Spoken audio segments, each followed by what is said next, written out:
August 1, 1942, Midway Atoll, Pacific Ocean. The roar of engines fills the sky, deafening against the infinite blue expanse. On the tarmac, the B-25 Mitchell bombers stand like hulking machines, unassuming at first glance.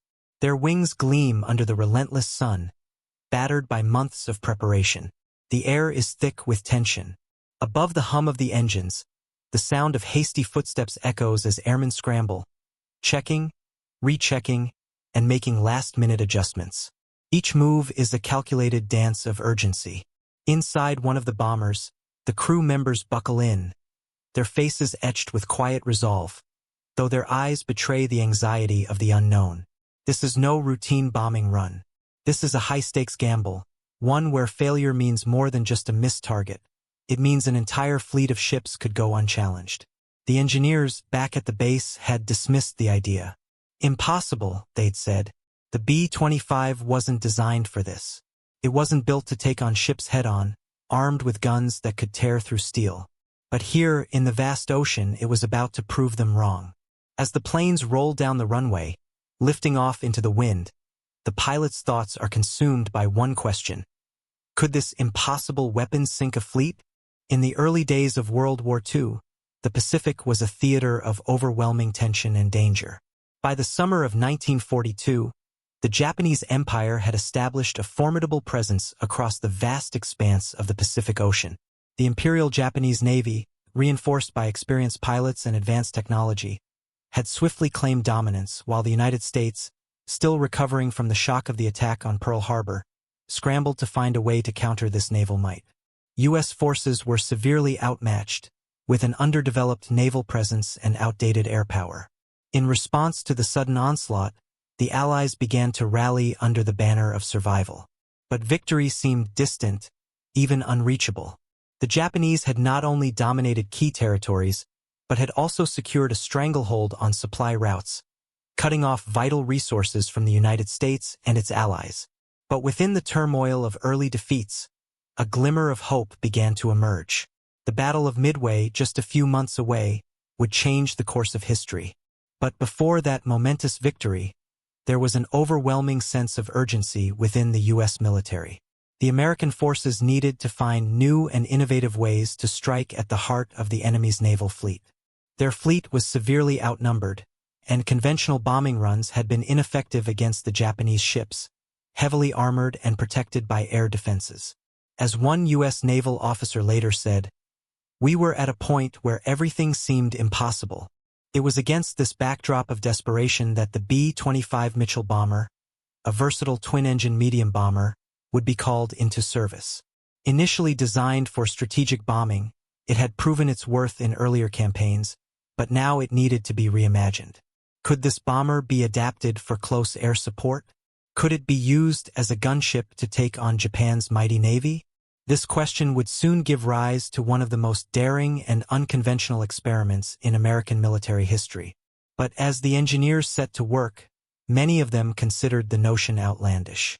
The B-25, with its limited bomb load and already proven role as a bomber, was never intended for the close-range combat needed to strike heavily protected ships.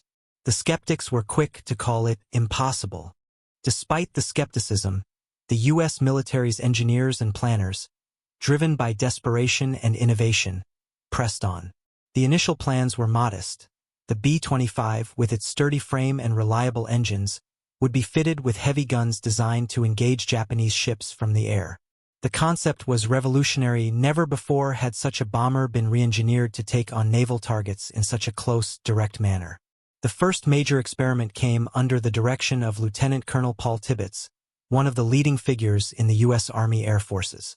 Tibbets, who had already earned his reputation for his leadership during the early years of the war, was one of the few who saw the potential in such an unlikely plan. His team of engineers and airmen worked tirelessly to modify the B-25, replacing bomb bays with a mixture of heavy forward-facing .50 caliber machine guns, nose-mounted cannons, and additional gunners along the fuselage. The aim was clear: to transform the B-25 into a flying fortress capable of attacking enemy ships with devastating precision. Even with these modifications, the challenges were immense. Tests revealed flaws in stability and aiming, and initial sorties showed that the bomber was vulnerable to enemy fire during low-altitude runs. But Tibbets and his engineers were undeterred. If the B-25 could not penetrate the Japanese fleet's defenses with bombs alone, perhaps its guns could turn the tide. The engineers spent countless hours working on these modifications, refining the design and making necessary adjustments.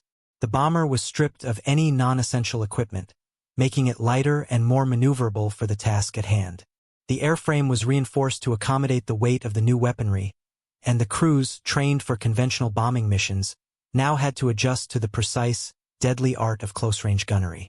Despite all the setbacks, the mission's planners began to sense a growing confidence.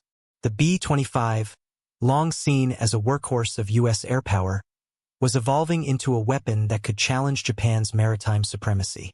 The engineers, initially called dreamers, now became pioneers in an aerial revolution. By mid-1942, after several test flights and operational trials, the B-25 gunship would be ready for its moment. And the moment would come sooner than anyone anticipated. For the young airmen who climbed into the B-25 Mitchell bombers in the summer of 1942, the transition from conventional bomber to gunship was nothing short of revolutionary. These men, many of them fresh out of training, had already experienced the chaos of war. Yet nothing prepared them for the mission ahead. Flying into the teeth of Japanese naval defenses with a newly modified aircraft designed to unleash hell from the sky. The early days of training were filled with doubt. The B-25 was a bomber, not a fighter. Pilots and gunners alike had their reservations about flying this modified version, which had little history in combat as a weapon of this nature. For the crews, it was a strange feeling, part excitement, part terror. They knew that if they failed, they would be remembered not as heroes, but as misguided casualties of a desperate gamble. On the ground, the engineers and airmen worked in tandem, making last-minute adjustments before each mission.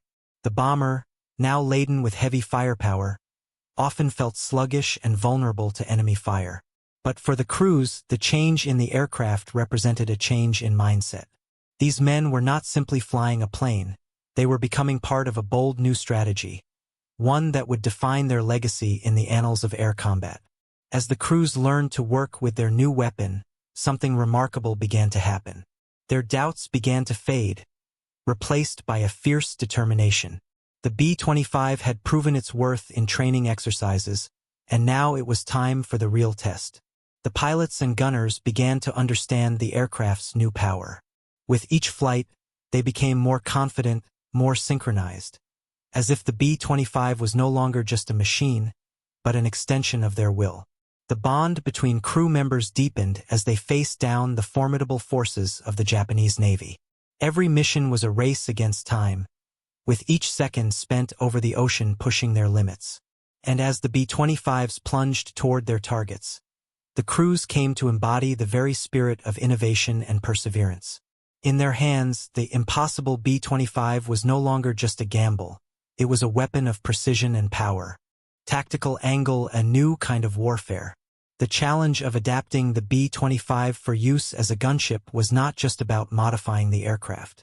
It was about rethinking the entire concept of naval warfare from the air. The U.S. military had long used bombers to deliver strategic payloads, often from higher altitudes, where the bomber had an advantage of distance and safety. But attacking ships directly, flying in low, close to the enemy fleet, required a completely different approach. The B-25's conversion was a carefully calculated move. It was equipped with multiple .50 caliber machine guns, a nose-mounted cannon, and additional firepower at strategic points. The plane's bombardier, once tasked with dropping bombs from high altitude, now became a gunnery specialist, trained to fire at enemy ships with extreme precision. This shift in tactics marked a departure from the usual bombing runs, where bombers targeted specific locations in hopes of hitting vital parts of enemy ships. The new mission required a level of coordination between pilots and gunners that had never been seen before. The aircrews had to learn to work in concert, using the B-25's firepower to cripple enemy ships one by one. For the gunners, the job was physically demanding. At low altitude, they had to maintain focus under the pressure of enemy defenses, including anti-aircraft fire and intercepting fighters.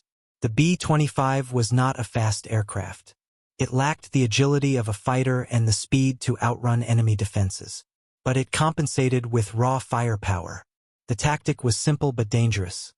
Fly low and fast, get within range of the target, and unload everything in a short burst. At first, the effectiveness of this strategy was uncertain.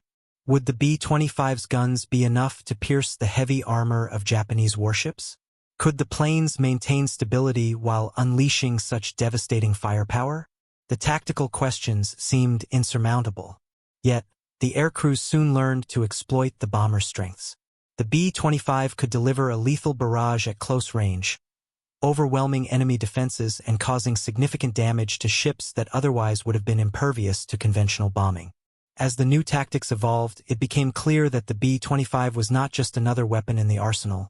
It was a new type of aerial warfare, one that could change the entire nature of naval engagements. Technological angle, the engineering challenge. To call the B-25 gunship impossible would be an understatement. When engineers first set about modifying the aircraft, they faced a mountain of challenges that seemed insurmountable. The B-25, already a reliable bomber, was not designed for low-altitude, high-intensity combat. It had been built to carry bombs, not guns, and certainly not to take on a fleet of heavily armored ships. The engineers had to rethink nearly every aspect of the aircraft. The B-25's frame, originally designed to carry bombs, was reinforced to accommodate additional guns and heavier weight. The fuselage was modified to carry extra crew members, and the bomb bay, once used for munitions, was adapted for new weapon systems. The nose of the aircraft was fitted with a powerful cannon, capable of delivering devastating firepower to enemy ships from close range. Perhaps the most difficult challenge was ensuring the aircraft could fly steadily while firing heavy machine guns. At low altitudes, the aircraft would be subjected to intense turbulence and wind resistance, making it difficult to aim accurately. To combat this, engineers experimented with new stabilization systems to keep the B-25 steady during firing runs. The design of the cockpit was also modified to allow for precise aiming, even under the stressful conditions of low-level attack. Despite the hurdles, the engineers worked tirelessly. The result was a remarkable transformation. The B-25, once considered a mere medium bomber, was now a fearsome weapon capable of delivering sustained firepower against the toughest of naval targets. And while many in the military had initially scoffed at the idea of such an aircraft, it was becoming clear that this impossible vision was about to prove them wrong. For the Japanese Navy, the concept of a heavily armed bomber stalking their fleets was something they had not yet encountered. At the time, Japanese air defenses were primarily focused on intercepting high-altitude bombers or engaging fighters in aerial dogfights. Their ships, protected by layers of armor and accompanied by skilled anti-aircraft gunners, had been designed to withstand conventional bombing raids. The idea that a slow-moving bomber like the B-25 would come in low and unleash devastating firepower seemed almost laughable. At first, the Japanese forces did not see the B-25 as a serious threat. Their confidence in their naval superiority and their heavy defenses led them to dismiss the modified B-25 gunship as an anomaly. They underestimated the speed and precision with which the U.S. airmen could attack from low altitude. To the Japanese, the bomber was simply too slow to evade their defenses, and too small to pose a real threat when compared to their own heavily armored ships. This miscalculation would prove costly. The Japanese had not anticipated that American engineers, faced with adversity and ingenuity, would create a weapon capable of sinking ships with the kind of precision that was previously unimaginable from the air. The B-25, with its powerful guns, was not just another bomber. It was a weapon designed to exploit the weaknesses in the Japanese Navy's strategy. When the American bombers finally attacked in 1942, the Japanese were caught off guard by the rapid firepower and devastating accuracy of the B-25. As the U.S. aircrews began to sink ship after ship, the Japanese Navy was forced to rethink its strategy. The B-25 gunship had proven that there were new ways to engage naval targets, and the Japanese now had to contend with an entirely new threat in the skies above them. Leadership angle, the decision to adapt. The decision to convert the B-25 into a gunship was not one made lightly. At the time, U.S. military leaders were faced with an enemy that seemed unstoppable. The Pacific was vast, the threat of the Japanese Navy overwhelming, and traditional methods of warfare had already proven ineffective. In this environment of desperation, bold decisions were necessary. General H. Arnold, the head of the U.S. Army Air Forces, was one of the key figures who championed the idea of converting the B-25. While others were content to continue using bombers in traditional roles, Arnold recognized that the U.S. military needed a new approach. He supported the idea of turning the B-25 into a weapon capable of engaging Japan's naval fleet directly. His decision would prove pivotal. But Arnold was not alone.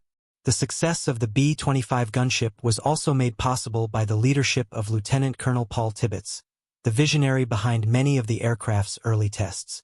Tibbets was no stranger to risk. He had flown dangerous missions before. But this was different. He knew that if the B-25 failed, it would be a costly experiment, one that would lead to more losses. Still, Tibbets pushed forward, convincing his superiors to approve the mission and supporting the engineers working to modify the aircraft. It was a gamble, but one that would pay off. Under the leadership of these men, the B-25 would go from being an impossible idea to one of the most effective weapons in the U.S. military's arsenal. The success of the gunship was not just about the technology. It was about the leadership that saw the potential for innovation and pushed it to fruition. The transformation of the B-25 into a gunship was driven by necessity, but it also raised complex ethical questions. For many in the U.S. military, the idea of using an aircraft in such a direct, aggressive way was unsettling. The bombers had long been seen as instruments of strategic warfare, flying high above their targets and delivering payloads with calculated precision. But the B-25 gunship was a different kind of weapon. It required the airmen to fly low and close to the enemy, putting themselves in greater danger, while unloading rounds of firepower at point-blank range. There was also the moral dilemma of using such a weapon against naval vessels, which were often seen as symbols of national pride. The idea of attacking with such intensity, using the bombers' guns to unleash devastating firepower, raised the question. Was this a necessary evolution of warfare, or was it an overstep into the realm of recklessness? For the men flying the B-25 gunships, however, the moral calculus was simple. They were at war and the stakes were survival. The Japanese Navy had shown no hesitation in inflicting destruction across the Pacific, and the airmen knew that every mission flown could make the difference between victory and defeat. In this light, the B-25's transformation was not just a technological leap, it was a response to the brutal demands of total war. The aircrews were not simply following orders. They were becoming the embodiment of the harsh reality that innovation was sometimes the only way forward. In war, the line between what was right and necessary often blurred, and the B-25's transformation was a stark reminder of this. It was the summer of 1942 when the B-25 gunship was first put to the test in earnest. A series of tactical bombing runs had already failed to deliver decisive blows to the Japanese fleet, and U.S. forces were growing desperate for a solution. The B-25, now transformed into a gunship, was scheduled for its first real combat mission. A daring attack on a Japanese supply convoy, one of the most heavily defended naval forces in the Pacific at the time. On August 1, 1942, the planes took to the skies from Midway Atoll. The crew members, their faces set with grim determination, knew this mission was unlike anything they had attempted before. This wasn't just about striking a target from high altitude. It was about flying low and fast, evading enemy radar and anti-aircraft fire, and getting within firing range to destroy ships from a deadly distance. As the B-25s approached the enemy convoy, the pilots could see the full scope of the challenge ahead. The Japanese ships, massive, heavily armored, and protected by swarms of fighter escorts, looked almost invincible from the cockpit. Anti-aircraft guns began to trace the sky with deadly accuracy, and the first few bombers took hits, their engines rattling under the strain. The danger was immediate, but this was the moment the engineers had envisioned, the culmination of months of grueling work and skepticism. The B-25, with its new arsenal, was ready to prove its worth.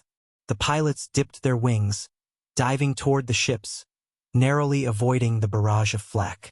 Then, with precision, they unleashed the full fury of their weaponry, .50 caliber machine guns and nose-mounted cannons ripping through the air. In a flash, a Japanese destroyer was hit, its deck erupting in a massive explosion. Another B-25 opened fire, and a transport ship began to burn as rounds hammered its hull. The B-25, once considered an impossible solution, was proving that it could deliver devastating damage at close range. The Japanese gunners, though trained and prepared for high-altitude bombing raids, were ill-equipped for this new kind of attack. The slow-moving bomber, which they had dismissed as an easy target, had become a relentless, fire-spitting machine that tore through their defenses. As the mission unfolded, the destruction was catastrophic. In just minutes, the B-25s had decimated a significant portion of the convoy. 12 ships were sunk in the span of a single attack. The Japanese fleet, which had once seemed untouchable, was now crippled, with smoke and debris rising from the wreckage of what had been a formidable force just moments earlier. The crew members, as they pulled away from the battle, felt a rush of disbelief and triumph. The B-25 had done what many had thought impossible. It had taken on the Japanese Navy and won. The success of this mission would go on to change the course of the Pacific War, shifting the balance of naval power and cementing the B-25's legacy as one of the most innovative weapons of the conflict. The immediate aftermath of the B-25 gunship's success was nothing short of profound. The U.S. military, already reeling from early setbacks in the Pacific, now had a new weapon in its arsenal, one that could strike directly at the heart of the Japanese Navy. The sinking of 12 ships in one engagement was not only a tactical victory but a strategic shift. For the first time, American forces had proven that they could challenge Japan's naval supremacy on equal terms. News of the B-25's success spread quickly throughout the Pacific theater, and the effect on both American and Japanese morale was stark. For the U.S., it was a victory that demonstrated the power of innovation, proving that even in the face of overwhelming odds, new ideas could change the course of the war. The success of the gunship was a turning point in the U.S. Navy's air campaign and would set the stage for more daring operations in the months to come. On the other side, the Japanese were forced to confront the reality of a new kind of warfare. The B-25 gunship's ability to engage enemy fleets from low altitudes with pinpoint accuracy meant that no ship was safe from attack. The once untouchable might of the Imperial Navy now had a serious vulnerability. Japanese commanders, who had not anticipated such a threat, quickly reassessed their strategies. Air superiority, once their domain, was now in question. The success of the B-25 would not only impact naval tactics, but would also accelerate the development of other specialized aircraft. The U.S. Army Air Forces would go on to refine the gunship model, making further modifications to the B-25 and other aircraft, using the lessons learned from this early success. What had begun as an experimental idea, dismissed as impossible, had now reshaped the very way air combat was conducted. For the men who flew the B-25s that day, this mission would become the defining moment of their careers. The impossible had been achieved, and in the process they had altered the course of history. The immediate aftermath of the B-25 gunship's victory was a tidal wave of shock and admiration that reverberated across the Pacific theater. For the United States, the successful attack on the Japanese convoy marked a turning point in the war, a much-needed victory that demonstrated both the resilience and innovation of its forces. The sinking of 12 ships in a single engagement proved the B-25's effectiveness, validating the engineer's gamble and shattering any remaining doubts about the bomber's potential. It was a victory of both tactical brilliance and technological evolution. For the airmen who took part in the mission, the consequences were both personal and professional. Many of them had entered the war as rookies, uncertain of their place in this vast conflict. But after witnessing firsthand the power of their aircraft, they became part of something much larger, something that could change the course of the war. The success of the B-25 gunship cemented their place in history. Their bravery and innovation had proven that even against overwhelming odds, ordinary men could achieve the extraordinary. The news spread quickly to Washington and London, where military leaders and engineers took note of the success. The sinking of 12 ships not only boosted American morale but also sent a clear message to the Axis powers. The tide of the war was turning. The Allies now had a new weapon in their arsenal, a weapon that could take the fight directly to the heart of Japan's naval might. The B-25's transformation from a standard bomber to a precision gunship had ushered in a new era of warfare, one where innovation could tip the scales in favor of the underdog. On the Japanese side, the consequences were just as immediate, though far more devastating.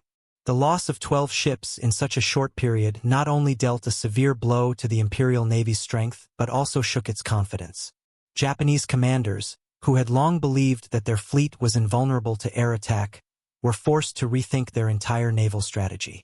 The notion that a slow-moving bomber could disable their ships was a revelation that few had anticipated. As the B-25s proved their effectiveness, the Japanese were forced to adapt, shifting resources to counter the new threat from the skies.